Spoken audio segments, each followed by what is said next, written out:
এই পেশেন্টের কমপ্লেন কি একটা রোড ট্রাফিক অ্যাক্সিডেন্টের হিস্ট্রি, তাই না তাহমিদ? সেটাও 6 মাস আগে।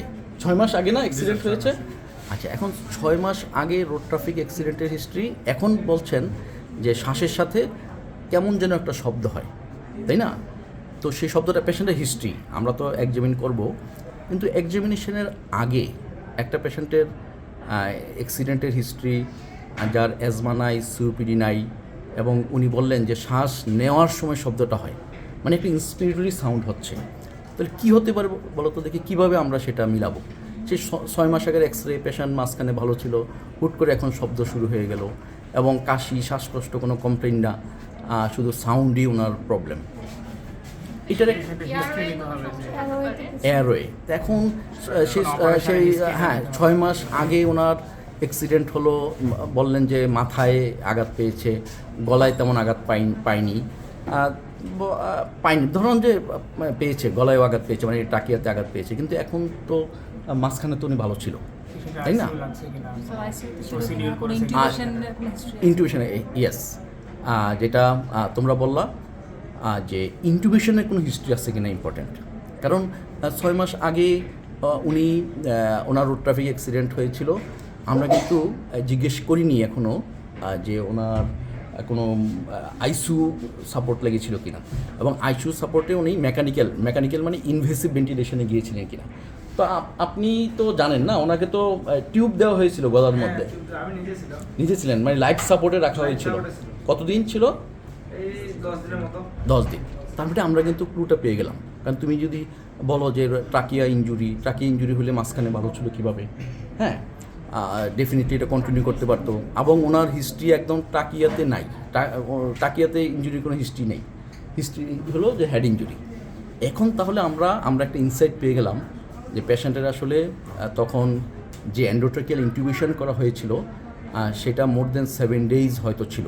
আচ্ছা, কতদিন ছিল বললেন? আবার বলেন। 10 দিন।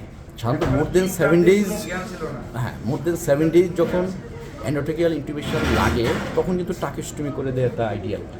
এই জন্যই যাতে ট্রাকিয়াল স্টোনোসিস না হয়। ওনার 10 দিনের মতো ছিল। এখন আমরা তাহলে সিটি স্ক্যানে কী খুঁজবো? অ্যাপারেন্টলি কিন্তু লাং ফিল্ডস নর্মাল মনে হচ্ছে। লার্জ এয়ারওয়েতে কোনো একটা ইনজুরির জন্যই, বা লার্জ এয়ারওয়েতে কোনো মাস বা এনি প্যাথোলজির জন্যই কিন্তু আমরা একটা ইন্সপিরেটরি সাউন্ড, যেটাকে স্ট্রাইডর বলি, আমরা ধরে নিচ্ছি যে এটা স্ট্রাইডরই ওনার ডেসক্রিপশন অনুসারে।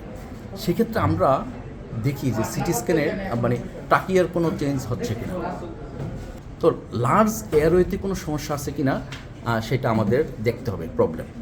তো যেহেতু এন্ডোট্রাকিয়াল ইন্টিউবেশনের হিস্ট্রি আছে 6 মাস আগে, আমরা ধরে নিতে পারি যে ওনার ট্রাকিয়াল স্টোনোসিস থাকতে পারে as a complication of that tube. বিশেষ করে that tube was remained in the trachea for more than 7 days। এখন দেখো আমরা ট্রাকিয়াটা দেখি। এই যে দেখো, এই ট্রাকিয়া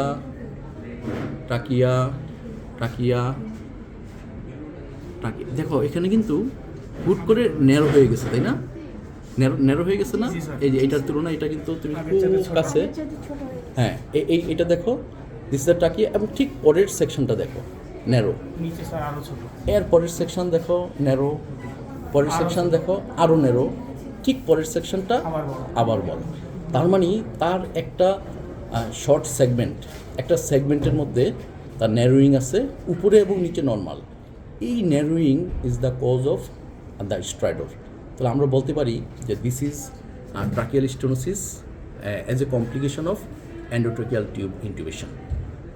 তো বেঞ্জির যে প্রশ্ন করলাম সেটা কি, যে কতদিন পর আমরা ট্রাকিওস্টমি টিউব করব? আইডিয়ালি ইন্টিউবেশনের কতদিন পর স্যার? হ্যাঁ, ইন্টিউবেশনের কি আসলেই আমি ইন্টিউবেশন করব নাকি ট্রাকিওস্টমি করব?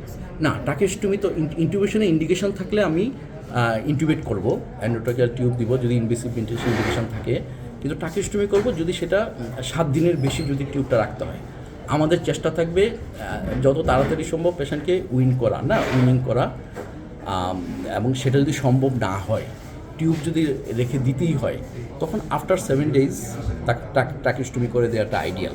তাহলে কি হবে, তোমার এই স্টোনোসিস, এই কমপ্লিকেশনটা হবে না।